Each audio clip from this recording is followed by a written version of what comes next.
السلام علیکم ملګرو، څنګه چې تاسو ته پته ده عمران خان چې دی نو هغه 14 کال سزا ورولې ده، خو د هغه نه پس چې دی نو د عمران خان بیان نه غی. عمران خان خپل عوام ته څه ویلي دي او علي امین ګنډاپور ته څه پیغام ورکړی دی.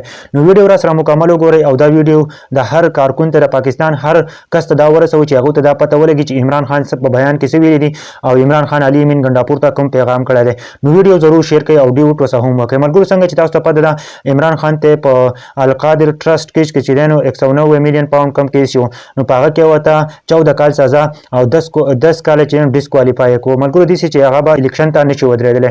نو دغه نه پس چې دی نو عمران خان چې دی نو ټولو پاکستانیانو ته دا پیغام ورکو او علي امین ګنډاپور ته چې تاسو په 8 فروری باندې راوځئ او تاسو بس یا دین چې دی نو هغه مناو کوئ، بلیک ډے به تاسو مناو کوئ، ځکه چې دا جج چې دی نو دا نه اهله و دی چې دې ته د نورو عدالتونو ویلو چې ته به فیصلې نه کوې ځکه چې ستا فیصلې ټولې دي غلطې دی نه اهله کړی او دی چې دی نو په های کورټ کې درخواست هم ورکړی او دی جج مسترد کړی و. د دې ملګرو دا د عمران خان چې کومه بیان راغلی او کومه عوام ته چې کومه پیغام راغلی او نو هغه موږ تاسو شریک کو.